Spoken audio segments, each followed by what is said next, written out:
Hello, and welcome to the 47th video in my Punishing Graven lore series. Today we will cover Chapter 31 of the main story, Shaper's Ripples. Previously, Babylonia breached Gestalt's data wall, searching for new forms of salvation. In the process, they released Agent Zero, the physical embodiment of the Punishing's mimetic trait. After its descent, it, along with Selene, crashed one of Babylonia's spaceports and assaulted the Clean Zone.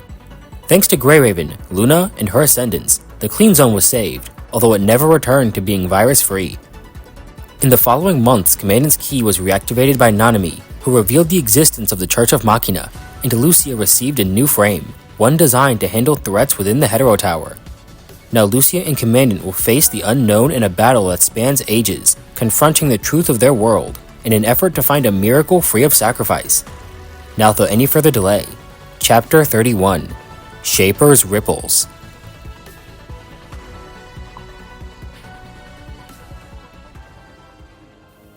No one knows when it started, not even him, but Commandant has been experiencing strange dreams. Sometimes he relives memories that seem familiar, yet completely alien. The life a companion once described, a strange staircase stretching to infinity, the end of the world, or a sacrifice made over and over. The visions are hazy, vanishing just as fast as they appeared, and he finds himself on an unfamiliar street, unaware of how he got there. Lucia reminds him these gaps in his memory aren't new. They are side effects of using the key to rewind time, so with her help he pieces together his fragmented memories. 1 year after Babylonia received Cathilla's egg, the Science Council used it, the Omega Weapon, Phantom Tracer, and data from Hyperreal and Project Winter, fusing these technologies to create the Omega Core, not only making the frame immune, but allowing Pyros to convert the Punishing virus into an energy source. The following months were a trial period to ensure the frame's functionality, but unknown to them, the world was marching towards annihilation. On a routine mission to evacuate a conservation area, a sudden surge of red tide rushed out from the Hetero Zone, sweeping away the conservation and everyone in it. After that day, the tower would occasionally switch back to its original red state, and the Hetero Zone continued to spread at an alarming rate. To help contain the damage, Commandant reached out to Luna, and while she and her ascendants could help slow the red tide, she herself was locked out of the tower. At its current pace, Gestalt gives them 5 years before the Hetero Zone covers the planet. They have 5 years to find a lifeline, and once again they place their hope in Grey Raven. October 3rd, Commandant and Lucia make their final preparations, saying their farewells to Liv, Lee, and everyone else who came to see them off. After that, they enter the tower, learning about the Punishing's time-warping properties. They use that property to send messages to their past selves, hoping to prevent tragedies from their past. But each attempt, the impact is negligible, sometimes even making things worse. Their ascent up the tower is paved with death. Attacks from hetero creatures, traps left by Cradle, and the red tide constantly impede their progress. The red tide flows throughout the tower, leaking out of cracks in its foundation, and during their investigation they find traces of Vonagget, who wants to fuse Commandant with Chaos, leading to repeated clashes between them. After 73 uses of the key to send their memories back, not one time have they found success. They decide to escape the tower, and in the process drop their key into the red tide. Before they made it to the exit, Commandant suddenly disappeared, an event he doesn't remember, meaning there's another, even more critical stretch of memory still missing. Lucia blamed this disappearance on Vonagget, and during their fight, Cradle made herself known. Together they pushed Vonagget to the brink of defeat, when suddenly Commandant came back alongside Chaos, ordering Lucia to help defeat Cradle. However, right before Cradle's death, Vonagget used his key, pushing all of them out of the tower, and sending them here, to the Constellia of the Golden Age, a place he refers to as the Fog. After regaining his memory, Commandant sees Chaos, and the two follow her down the street. During their chase, they come across a girl with purple hair, Rose, Rosa's mother, and the adoptive sister of Lithos. She's come searching for her brother, who was told by Professor Trout to bring his mind data to a hidden floor within the city. They decide to take her to the art gallery, since that's where most people are, and it's the last place they saw Chaos. When they reach the steps of the gallery, without warning the red tide surges, flooding the streets and cutting off their escape. Because of the Hetero Tower, the red tide has received a massive head start in the Golden Age, and with Vonagget occupied with the core, the culprit is easy to guess. On the streets below, Cradle stares at a building in the middle of the city, one the employees call Skyreach Tower. In her original world, in a future many years from now, Constellia was a hub of scientific progress, and that building is where she first appeared. In this world, neither the city nor the future are hers, and she must fight for control of this world's mimetic, just to recall memories of her past. She has already realized Vonagget's plan. His goal is to slowly wear her down across numerous loops. While this plan will work eventually, it's taking far too long. Commandant, Lucia, and the entire Golden Age will be swept away long before then. Meanwhile, Lucia, Commandant, and Rosa have reached the art gallery, meeting a young woman named Darcy. She explains how the city has been on lockdown following a recent strike, with protesters and hired mercenaries locked in conflict. Their best chance at escape is the underground parking garage, but to make it there they need the help of a girl named Yuko Kirishima. In the city, Cradle and Chaos fight amongst themselves as red lightning cracks the air. During their last clash, Chaos is trapped, but when Cradle drops her hand, the tide refuses to obey. Chaos attempted to implant a fruit inside Cradle, trying to steal a portion of Agent Zero's authority. Having exposed her plan, Cradle digs the fruit out of her wound, and the tide crashes to the ground, burying the entrance to the parking garage with it. Flying overhead, Lucy and Commandant see what remains of their exit route, and move the survivors to the observation towers. When they arrive, they find piles of bodies, each wearing a mercenary's uniform. Before they can investigate, dozens of Cradle's butterflies attack from the shadows. With their original path cut off, they assume there must be another way to the rift leading back to the Hetero Tower. Otherwise, there'd be no way for the red tide to have appeared this fast. Lucia scans the building and learns there are other survivors, so the two split up, with Lucia going to stall Cradle. After so many loops within the tower, physical touch remains their only means of comfort. And in that embrace, Lucia reveals a frightening truth. Their key is at its limit. They have one use left. Inside the tower, Vonagget watches as Chaos steps out of the rift once again, offering her another fruit. He knows she will refuse to use Commandant as bait so long as any other solution remains untested. In Constellia, the tide is still surging, and forging a link to Agent Zero is the only way to keep her under control. If she manages to create that link and disrupt Agent Zero, it might allow Cradle's original will to gain control. As much as she doesn't want to, Chaos accepts the final fruit, and whatever outcome fate brings with it. After separating from Lucia, Commandant meets two new survivors, Yuko and Barley. Darcy briefs them on the situation, and he receives some new information. With it, he realizes the city's containment walls aren't the only thing at work. Vonagget's barrier is surrounding the city, preventing the red tide and the citizens from leaving. Meanwhile, Lucia and Cradle are locked in combat. Cradle is still being affected by the fruit Chaos tried to implant earlier, and Lucia has the edge in combat ability. But within the range of the tower's influence, Cradle cannot be killed. She has made her own preparations to block Lucia, and Commandant will be pinned down by what she calls rotten wood, preventing either of them from reaching the tower. Lucia's blade severs Cradle's head, and the street collapses, revealing the entire underground has already been submerged. Lucia tells Commandant she will lose contact while investigating the underground, as well as warning him about Cradle's rotten wood. It's clear that she had the means to arrive in this city before them, meaning she's been in contact with these people for quite some time, and since she called them rotten wood, it's likely they won't be willing to offer their help. Just then, Barley asks Commandant why he's so familiar with the red tide, and why things seemingly went south the moment he arrived. To these people, their lives were suddenly upended with his appearance, so naturally in this time of panic, their blame points to him.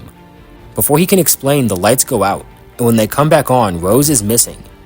The group splits up once again to search, and Commandant finds her decaying body, suspended from the ceiling. Chaos steps from the shadows, and after confirming Rose's death wasn't her doing, she offers Commandant the fruit she received from Vonagget. Cradle has been obsessed with Commandant's memories, so if he takes the fruit and acts as bait, Cradle will swallow both him and it whole. When she does, the fruit will fuse with her, allowing Chaos to keep her and the red tide in check. This plan is guaranteed to kill him, but since the fruit is connected to the Hetero Tower, the change will stick even if time is reversed. Hearing all of this, he accepts the fruit, and the moment he does, the others walk into the room, panicking at the sight of Chaos. Yuko tries to calm them down, but is stabbed by Darcy, who panics and runs upstairs, only to be killed by a Hetero creature.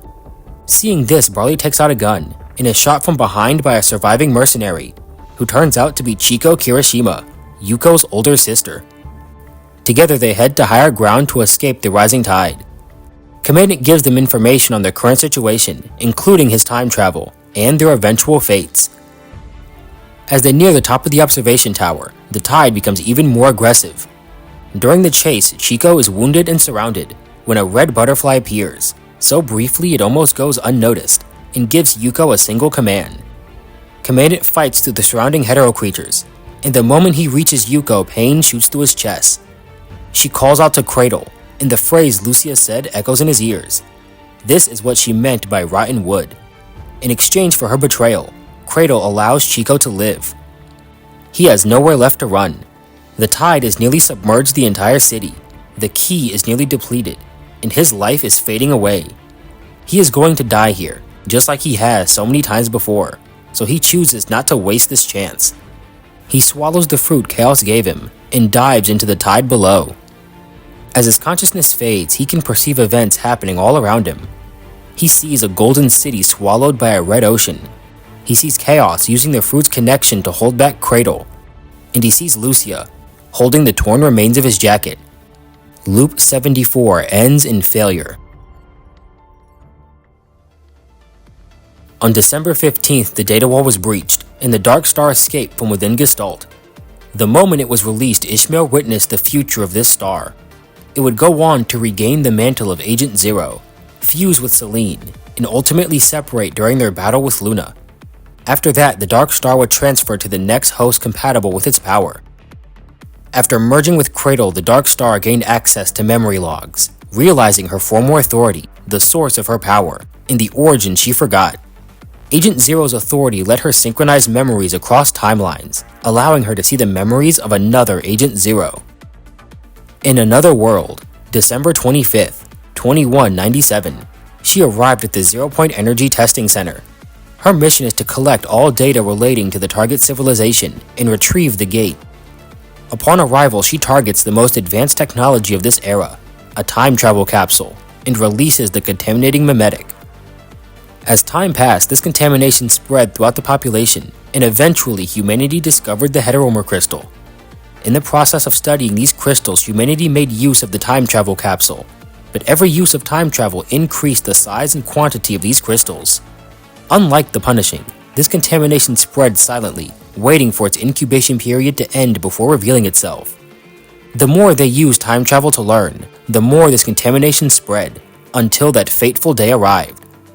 Out of nowhere, a massive tower made of heteromer crystal appeared, swallowing the building, time travel capsule, and researchers left inside.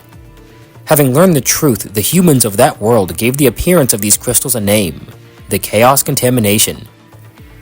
These are the memories of a world where the mimetic spread was not stopped, but to learn more, she must infiltrate the tower. Upon entry for the first time in her life, she truly feels at peace, having returned to the home of her own creation. She reaches out to touch the core, her child, only to have that same core try and erase her. Consumed by fear and panic, more memories surface in her mind.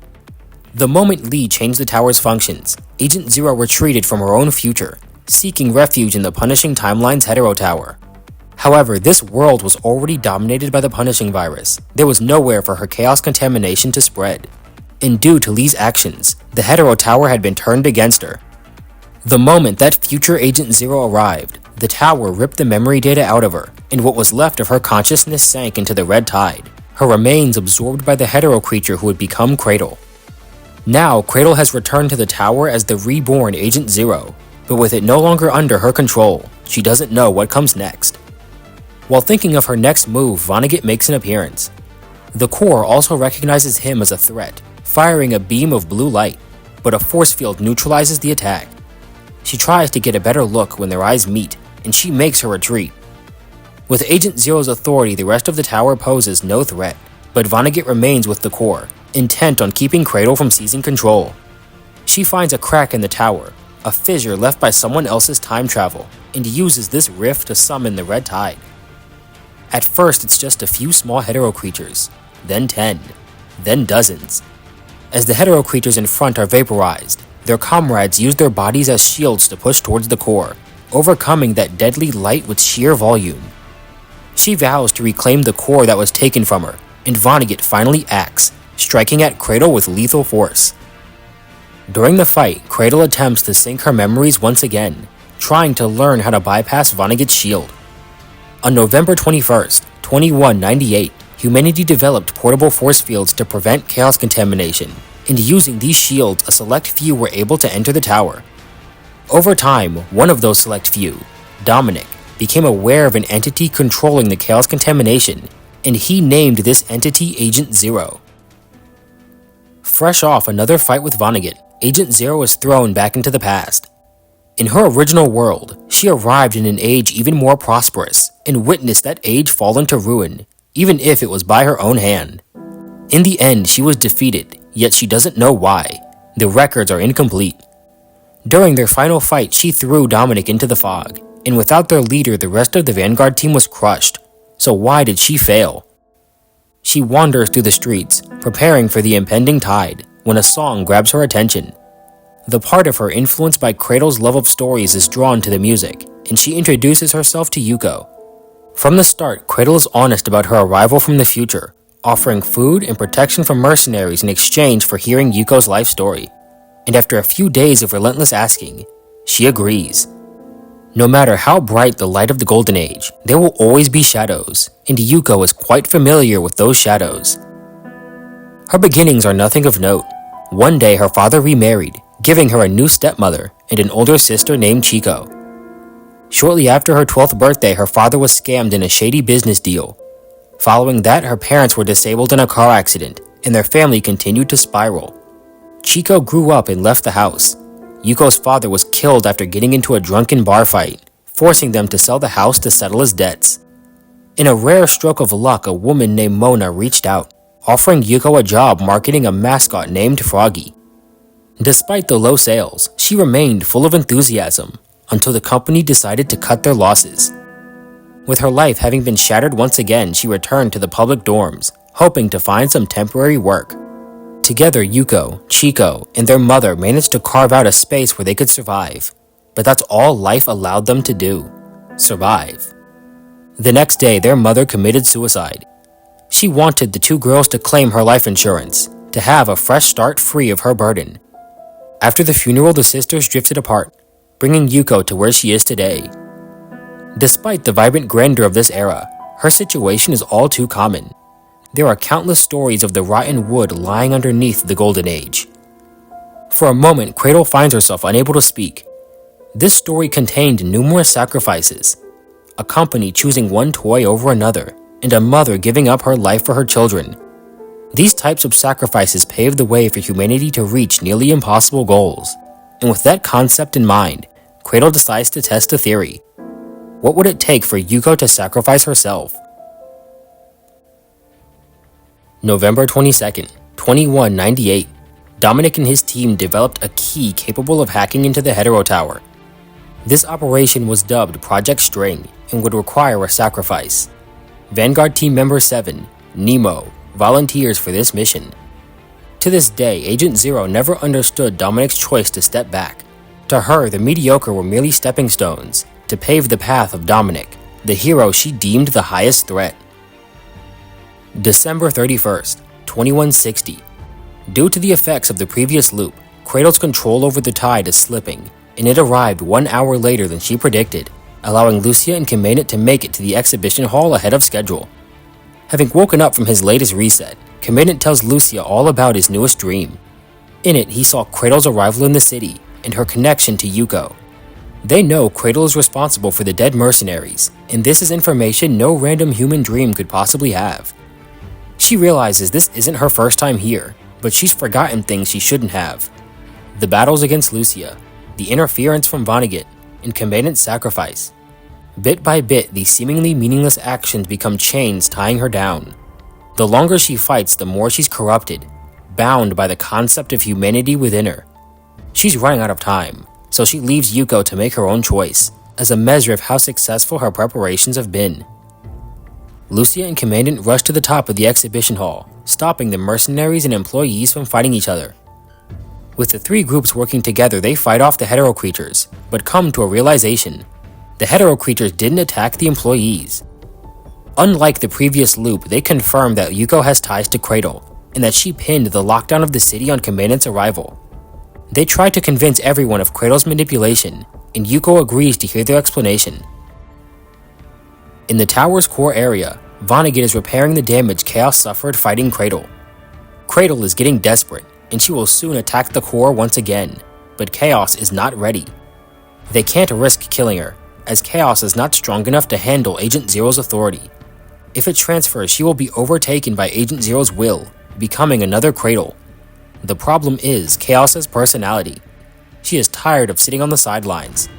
She was born from the remains of Commandant's consciousness, and just like him, she can't stand watching others sacrifice for her sake.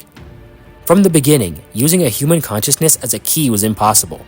The best Vonagget could manage was a replica, but these limitations also apply to Agent Zero. Until she regains full access to the tower, she will remain incomplete, bound by both Cradle's original personality and the fruit Chaos implanted within her, all of them serving as chains to buy time for Chaos to mature. At this point, there is little Vonagget can do. Commandant's key is nearly depleted, and if it's destroyed, they won't make it back to the tower. If things continue to go in Cradle's favor, nothing will stop what comes next. This is it. Vonagget has no more plans. Once again, Cradle appears in the core area, and she wastes no time. She attacks Vonagget, colliding with his force field, as the core continues to drain the strength from their bodies. In the middle of her assault, a sword pierces through her back, nearly tearing her in half, as Chaos joins the fight.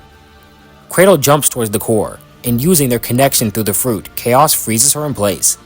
She raises her hand to deal Cradle a death blow when Vonagget stops the attack. She's still not ready. Using her butterflies, Cradle flies closer to the core, and Chaos sacrifices her body to chase after. Cradle uses that chance to grab hold of Chaos, tearing into her body and reclaiming the pieces of authority she stole. Along with that authority, she sees memories flooding into her mind, and among them is the face of Dominic. During their final confrontation, Dominic and Nemo use the key to melt down the tower's core. To their shock, a white light spread throughout the entire tower, and everyone was thrown into the fog, Agent Zero included. Within the fog, Nemo holds a small cube of heteromorph shards, the remains of the melted core, and Agent Zero's original form. If humanity could analyze and harness this core, one day they could reach the gate. This was Dominic's true plan. Using the core, everyone but Dominic himself manages to escape the fog. In the next memory, she sees Vanguard Squad members on a journey to pass through the gate. Throughout a countless number of loops, losing comrades every step of the way, and every single one of them put their faith in Nemo.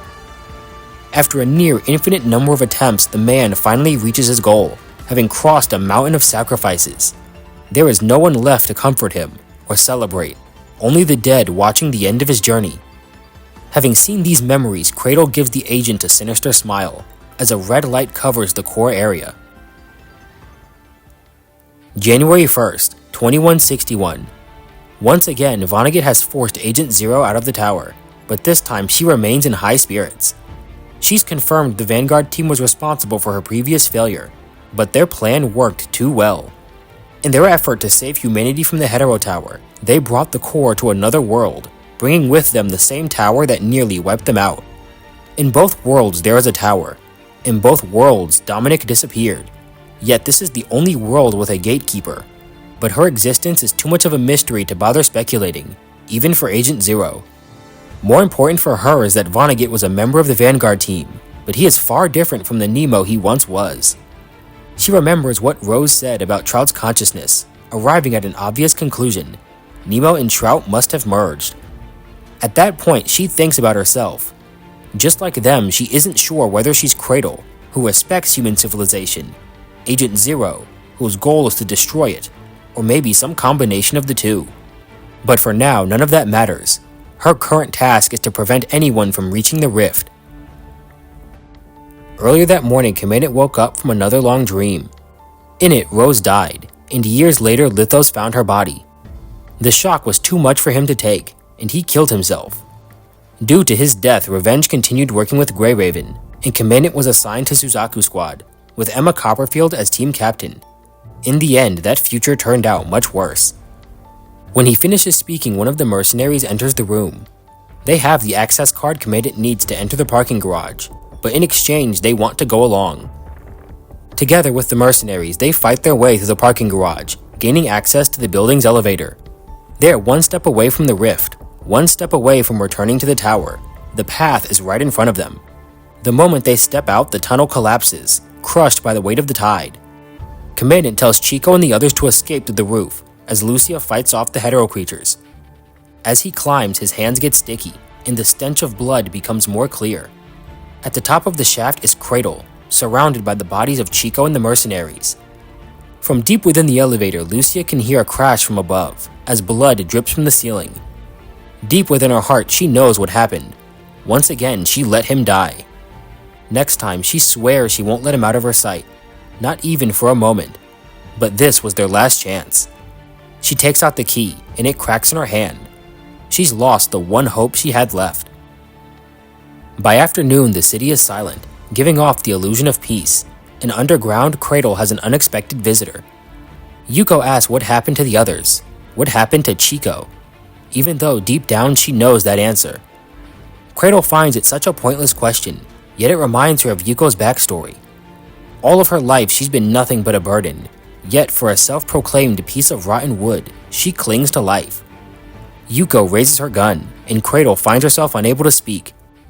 The two consciousnesses within her are torn, between Agent Zero, who dismisses all of Yuko's feelings, and Cradle, who finds joy in humanity's unyielding will.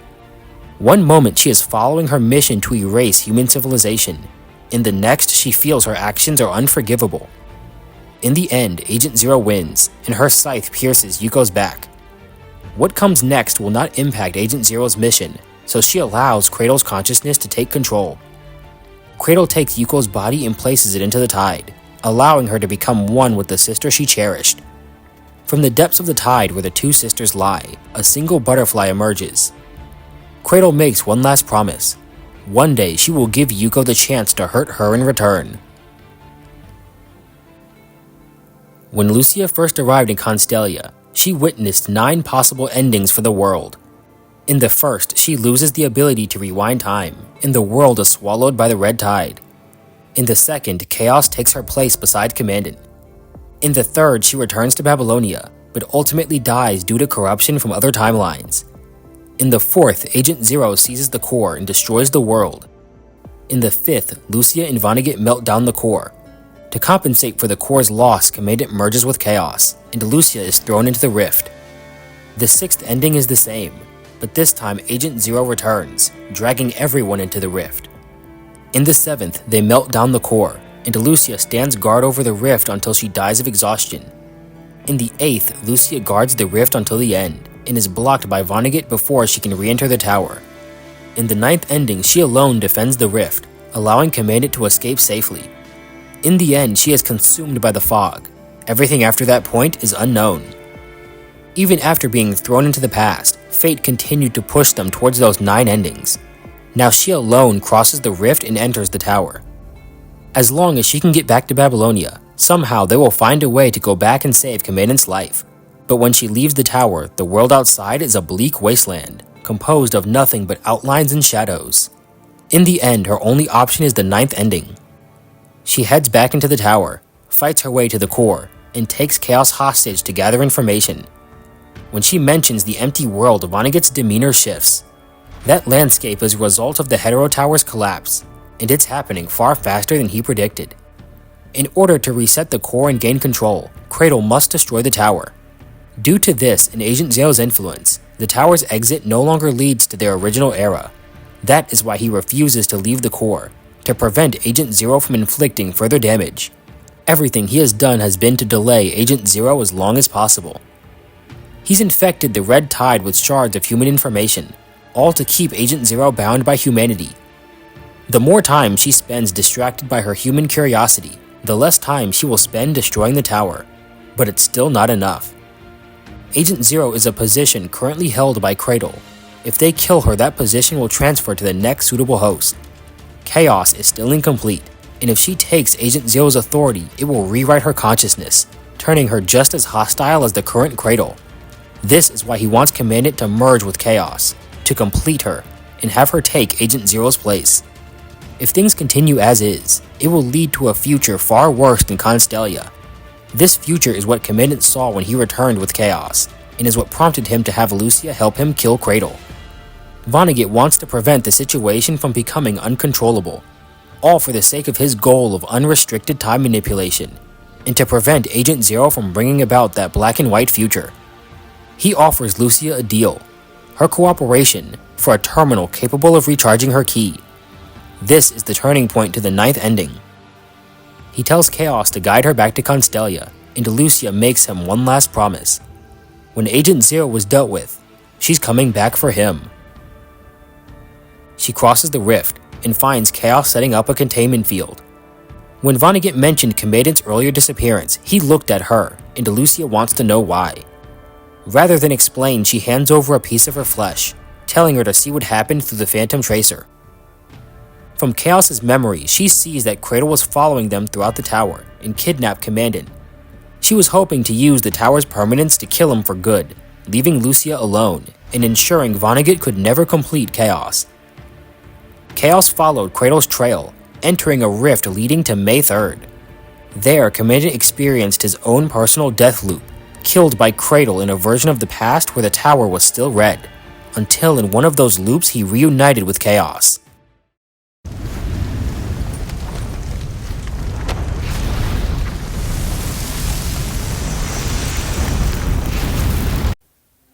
That marked the end of the information Lucia could process, but for Commandant, this part of his dream continued on.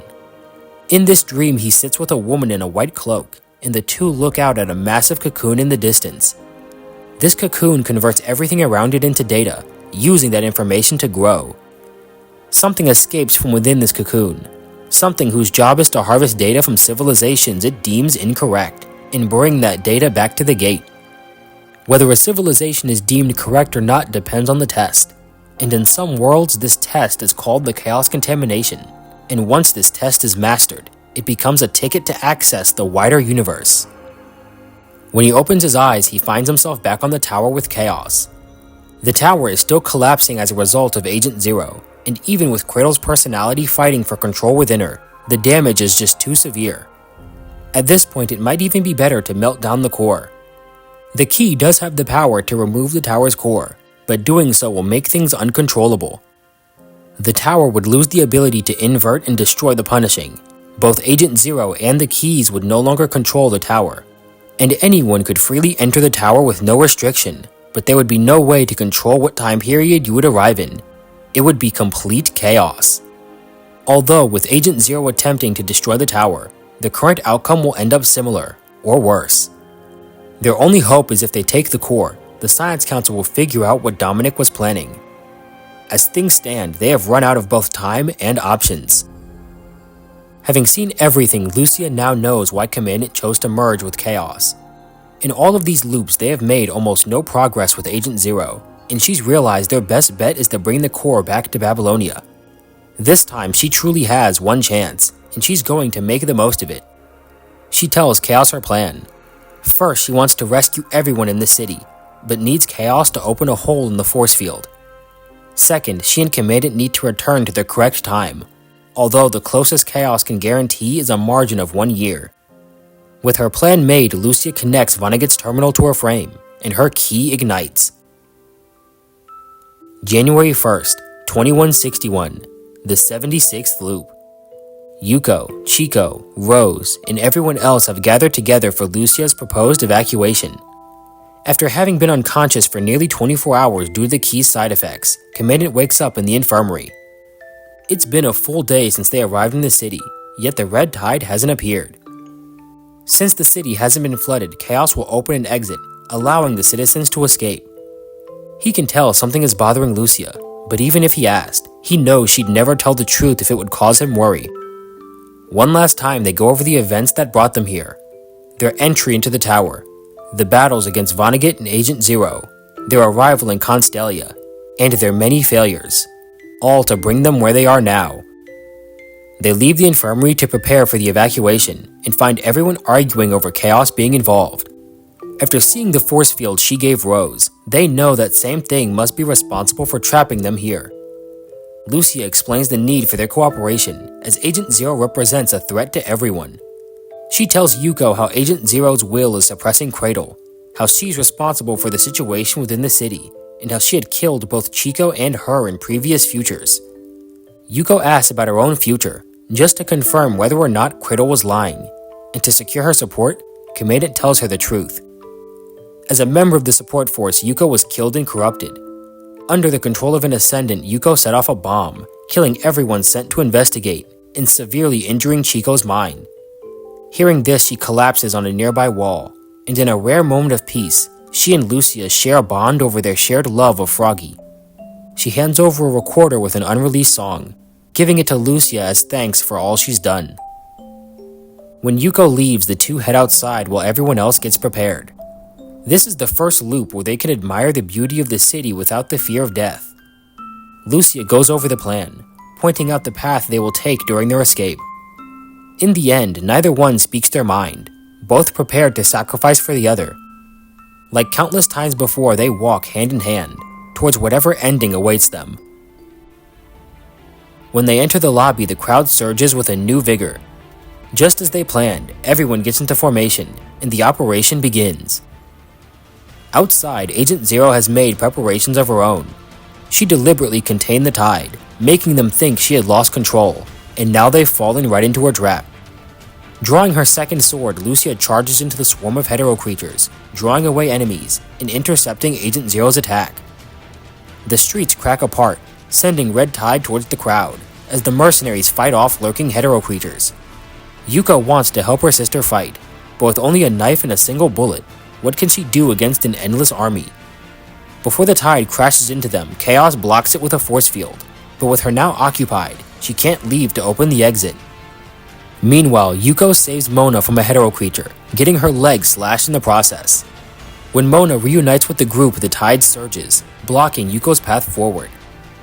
Separated by the tide, Rose works to disable the force field, and Cradle escapes the exhibition hall, having broken through Lucia's defense. Yuko remembers when she first met Cradle, that the kindness she showed was genuine. Across the street, Chico screams out to her sister. Just like in that future Commandant told her about, she's become Chico's burden. The sounds of fighting get closer, and seeing the open exit, Agent Zero sends hetero creatures to attack Commandant, using the opening to break for the exit. She slams into Chaos's shield, one strike away from shattering the only thing keeping her from the Golden Age. From behind, Yuko calls out to the Cradle within Agent Zero, and just for a moment, her scythe stops. She tells Cradle that she remembers how she was killed before the reset, a bold-faced lie. No one could remember what happened without being connected to the tower, but this false information gets Cradle's attention just long enough. She takes out her gun, aiming at the one target that's impossible to miss. Cradle once spoke about her creator, and now Yuko understands the choice that creator made. To end a futile struggle, to sacrifice and make a worthless life meaningful, this piece of rotten wood chooses to burn itself. She pulls the trigger, and blood erupts from her head, forming a single red butterfly. Her body falls into the tide, and Cradle freezes. With this time she bought, everyone escapes, and the barrier is closed. No one knows why Yuko made the choice she did, but if those in the future could look back, they would say she made the right one. Many will survive the investigation from that day, and Chico's mind won't be damaged trying to save her. Because of this, when Chico becomes the hetero-humanoid, she will convey more complex data, ultimately leading humanity to a better future. Yet how many pyres of rotten wood need to be burned to light the way forward? Cradle's momentary distraction allows Lucia and Commandant to retreat to the underground parking garage. They speed their way to the rift, but their head start doesn't last long.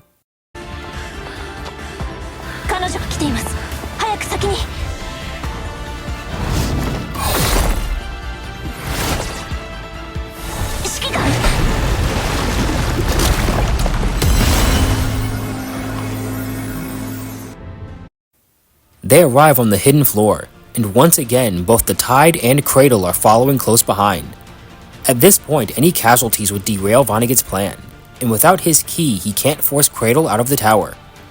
Watching from the shadows, Chaos makes a choice of her own, a gamble with her own life on the line. Cradle goes for Commandant's neck, and Chaos blocks the attack. Her shield is shattered and her limbs are severed. Her gamble is lost. In the moment before Cradle's scythe takes her life, she feels herself lifted up, and the three of them cross the rift. The traps Chaos set up earlier buy time, but only enough to reach the core, as those familiar footsteps echo behind them. Agent Zero has regained her full authority. Chaos is no longer able to restrain her, and Vonagget's key is unresponsive. As of now, they have no way of stopping Cradle. If Commandant fails to wake up Chaos, their only option is to merge. If he refuses, they will continue to fight a losing war of attrition, since without a vessel to contain Agent Zero, no one dares kill Cradle. She breaks through every obstacle and is one step away from seizing the core, as that soft blue glow is replaced by a harsh crimson light. The tower trembles as Agent Zero reclaims her throne, and Commandant calls out to Lucia. Their last resort is now their only option. Using the key, Lucia melts down the core, as Agent Zero screams out in anger. For the second time, her child has been taken from her. In her rage, she slices through Commandant, and Vonagget makes his move. He wraps his force field around Cradle, and Lucia unleashes a strike with all of her strength. At that moment, Vonagget smashes her body into the rift left by the core, using all the power he has to keep it sealed. Once again, he has chosen not to kill Cradle. With the core's destruction, the situation has now become uncontrollable. Cradle no longer controls the Red Tide, and it will continue to spawn hetero creatures endlessly. Vonagget is using all of his strength to contain her within the rift. As such, the force field around Constellia can't be maintained. The hetero creatures will wander the tower, inevitably crossing that rift into the Golden Age. As he speaks, crimson spikes pierce through his body. This is a consequence of destroying the core. The inverted core not only controlled the tower, but held back the chaos contamination, preventing it from leaking into the world. And if this world suffered the punishing and the chaos contamination, both his goal and Commandant's would be meaningless. Despite these consequences, he tells Commandant destroying the core was the best option. Agent Zero taking over the core would have had the same outcome, only there wouldn't have been a chance to defend against it. Now they need to find a way to stop the Red Tide and hetero creatures from entering the Golden Age.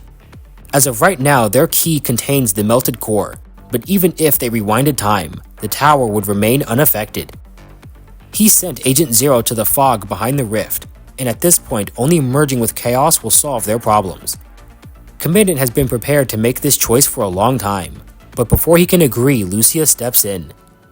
Throughout these various loops, she's continuously failed to protect him, so this one time she makes the choice to suffer in his place. She alone will guard the rift in Constellia, preventing the Red Tide from appearing, fighting from the start of the outbreak to the appearance of the tower. Knowing he's in no state to stop her, he makes her promise to return, and gives her the key. Vonagget still wants Commandant to merge with Chaos, but with him injured and exhausted, any attempt at fusion is likely to fail, so he agrees to their plan. She stands up, giving Commandant the recorder she got from Yuko, a silent promise of reunion between them. Having bid farewell, Lucia stands before the rift representing her 30-year labor. She has received visions of many possible outcomes. In some, she safely returns to Grey Raven. In others, she fails to hold on and the world is flooded by the tide.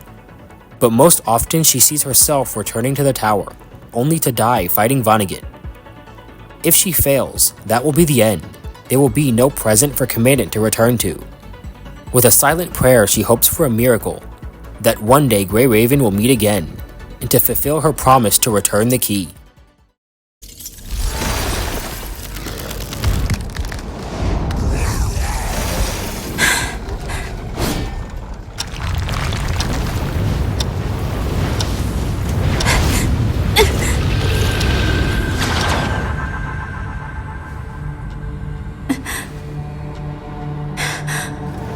The borders are gone?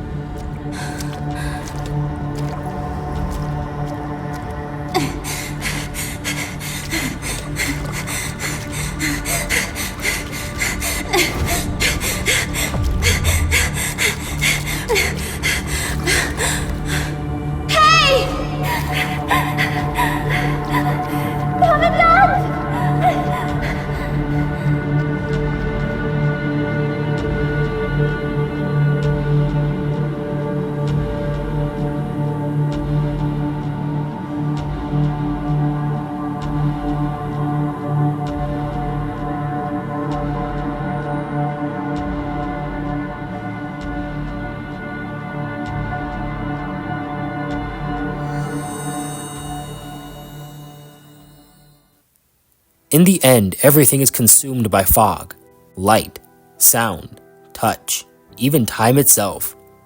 The only thing left is the buzzing of the key in her hand, a reminder the only thing she has left to lose is her life. After Lucia disappears into the fog, Commandant's vision changes, and he sees himself as Vonagget, reading a self-written report on his life, the life he lived before he was an agent. Nemo was born in an age where construct technology was common, and underwent conversion shortly after his graduation. After that, he began his work as a physician, and years later encountered symptoms of what would come to be known as the chaos contamination. This resulted in numerous patient deaths and the destruction of the hospital, but this event saved him from any future exposure. The vision switches to another man, a psychiatrist named Kilgore Trout. The Vanguard team attempted to send messages to the past, warning them about zero-point energy, chaos contamination, and information on how to fight against it. Just like with time travel, sending information to the past resulted in corrupted data. Over the next few weeks, Nemo and Trout continued to message one another, trying to pass information from the future to the Dominic of this world, although with little success. With no one to turn to, Nemo asks Trout for his help, and being tired of his current world, he agrees. After that, Trout publishes his book and is sent to prison, where he is used as a research subject, with his consciousness being digitized and fused with many others. Eventually, his mind data is stolen by Lithos, who delivers it to the hidden floor under Constellia. The moment Reactor 1 is ignited, a rift opens, and Nemo steps out. To prevent Agent Zero from following, he left the core on the other side of the bridge. As he predicted, due to Dominic's preparations, the Agent Zero of this world was sealed within Gestalt, but the rift didn't vanish, meaning one day she and the Hetero Tower would reappear. Following this, all of Trout's mind data was implanted into Nemo's body, and they united under a new identity as Vonagget. Compared to his old world, the punishing was far easier to deal with, until one day he noticed the red tide had a striking similarity to the chaos contamination.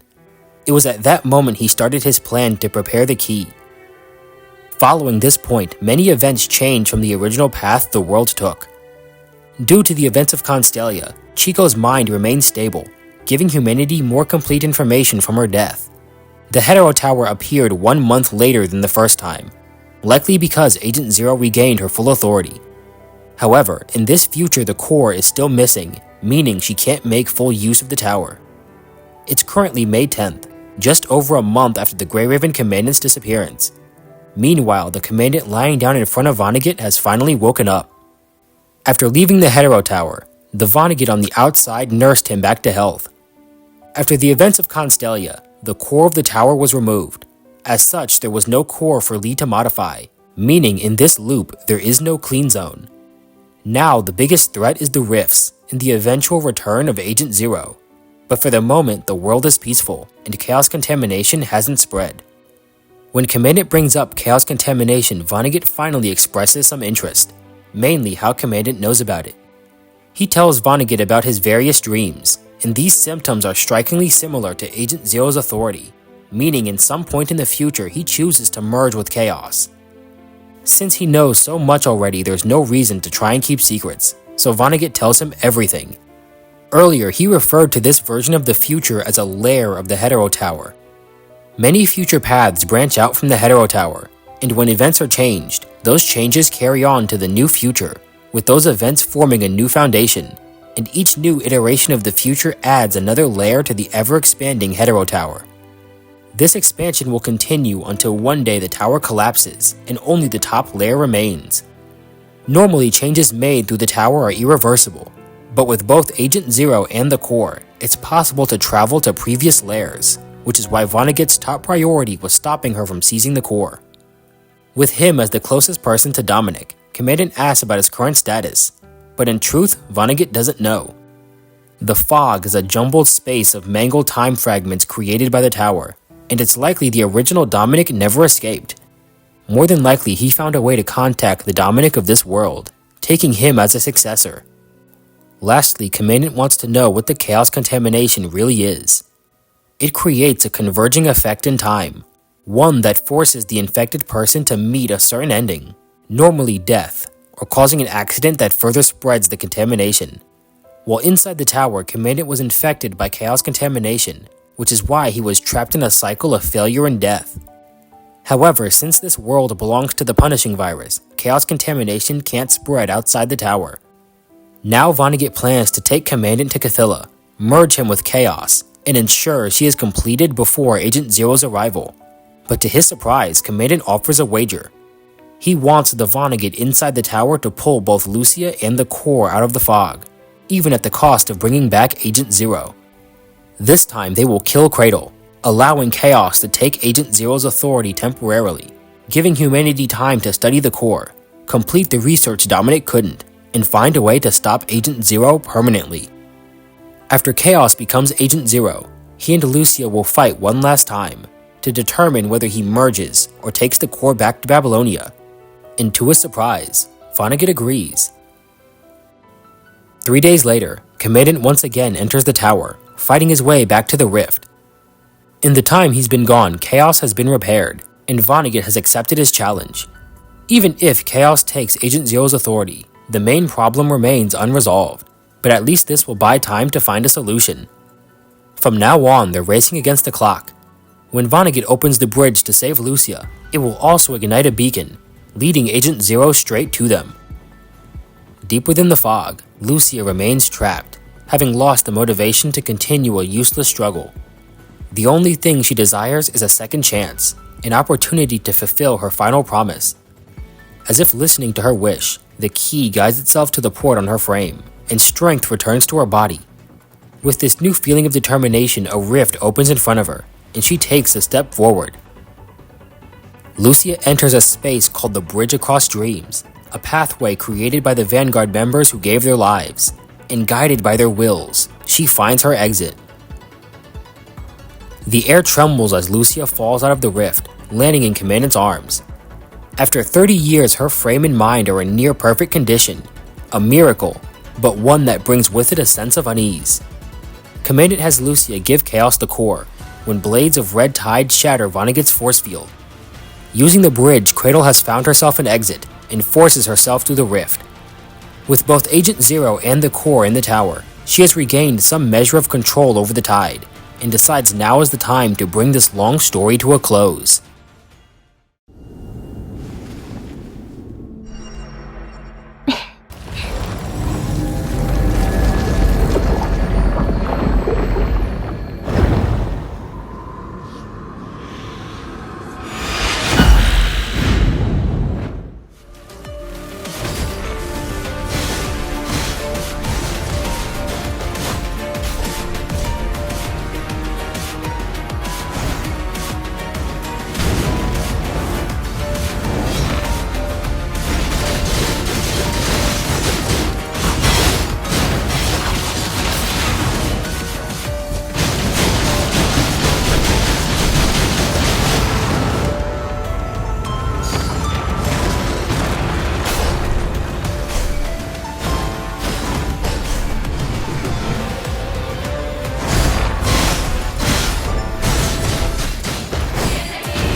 Lucia slams Cradle into a wall, slashing her body into pieces, as her rage only continues to increase. Against their combined strength, Cradle is pushed to her limit, and with Chaos suppressing her control of the tide, this death will be permanent. In one final act of revenge, Cradle channels all of her power into herself, and detonates with terrifying force. The Hetero Tower was already on the brink of collapse, and with Cradle's last attack, that collapse is now inevitable. Chaos jumps into the tide, and Cradle's remains turn into butterflies chasing after her. Just before they lose hope, Chaos emerges from the red tide, carried by a pair of wings, her silence an indication of her victory over Cradle. Now only one step remains. Chaos, as the new Agent Zero, halts the tower's collapse, and Vonagget seals off the core level to prevent more damage. He's been through a near infinite number of cycles, and in the end it comes down to force, a fight to determine who's right and wrong.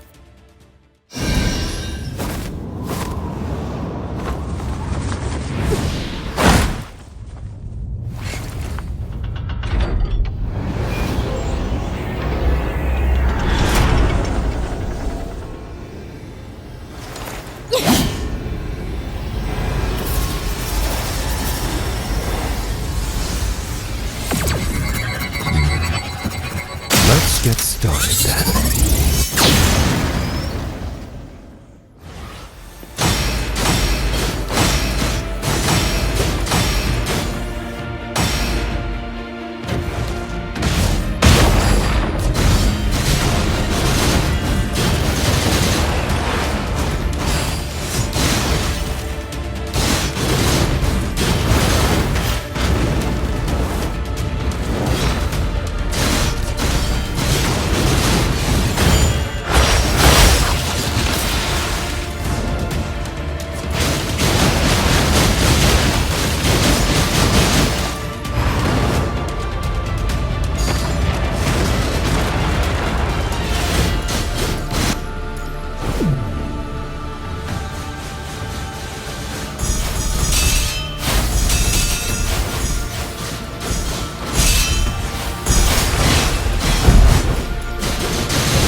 As the spikes pierce through Vonagget, he gives one last warning.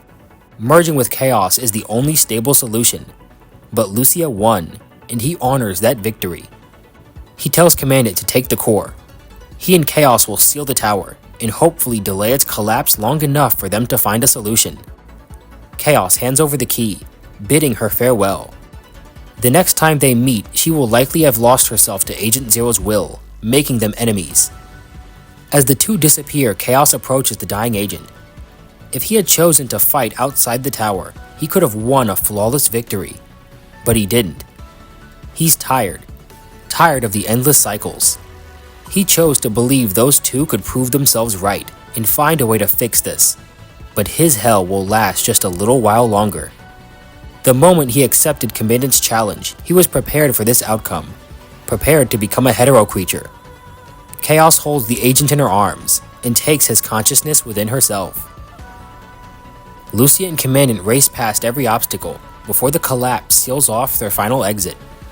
They manage to retrieve the core, gather critical intel, and both remain nearly unharmed, an almost too perfect ending to their long journey.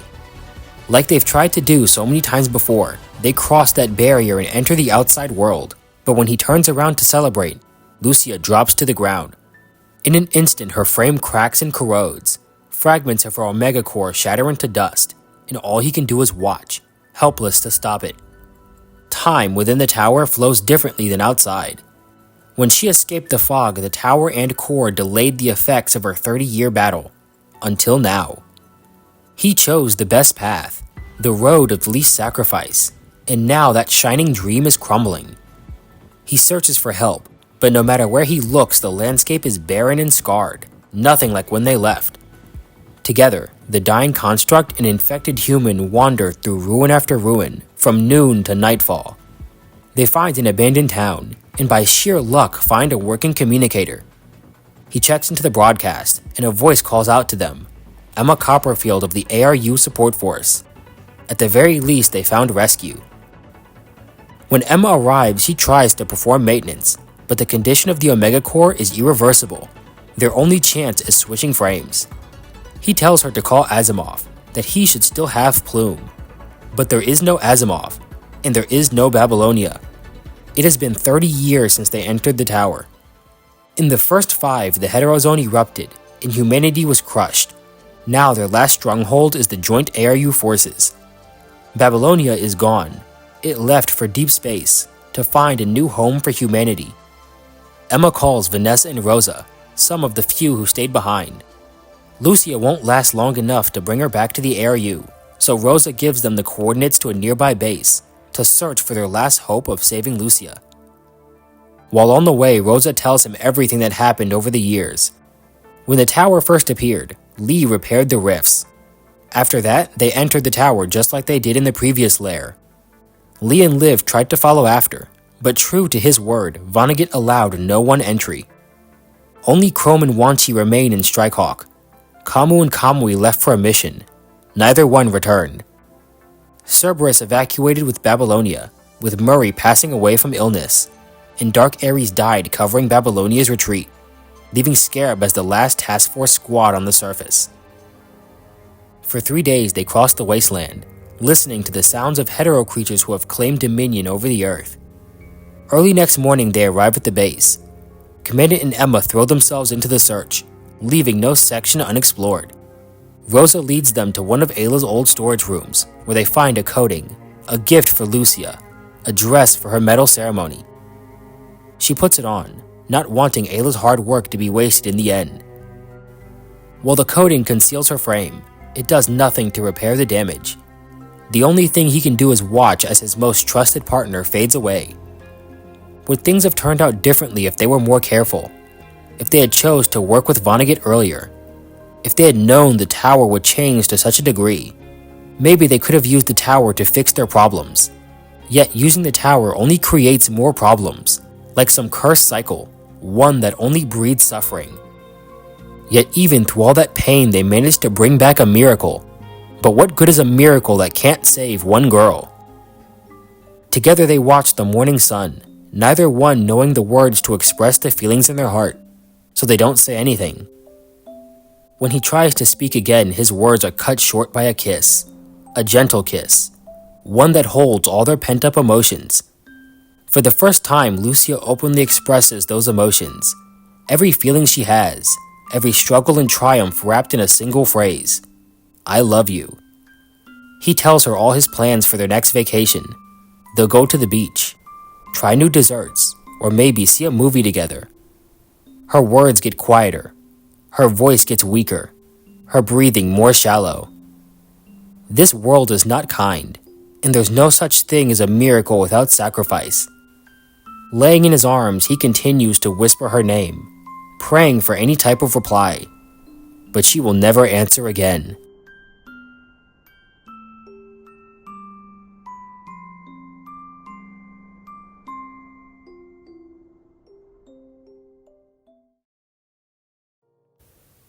Hey, hi, how y'all doing?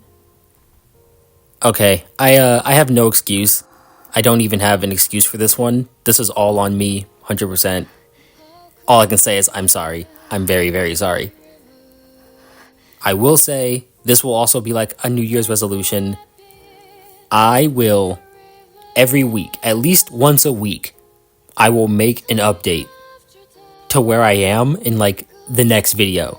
So hopefully that will keep me a bit more on top of things, because I won't want to like make a post that says I did nothing this week. So keeping everybody in the loop, that will be my like New Year's resolution. But moving on, this chapter was grade A fantastic. S tier chapter. Kuro, how dare you make me do a kiss scene and it not be with Chu? Very upset. Zero stars. But no, this chapter was crazy. Like, lots of story stuff. We find out, a lot about Agent Zero's past, Vonagget's past, what the tower is. We find out, some like hints about some different types of mimetic contaminations that hopefully we will get to expand on in the next 2 chapters. There's just tons of stuff to talk about. Lots of questions, not a lot of answers. Actually, yeah, once again, following that pattern, more questions than answers. But now, we need a bit of that Nanami goodness to come and save the day, because it kinda sucks down here. It is not fun. No one is having a good time. Also, I'm not too sure how I feel about these videos getting longer. Kuro, stop making your chapters so dense. Anyway, like I said, long video. I don't want to make it any longer. Very sorry about what happened, guys. I will make corrections. Yeah, that's about it. I don't want to make this any longer. Anyway, I hope you all enjoyed the video, and I hope to see you all in the next video, where we cover chapter 32 of the main story, To the Galaxies.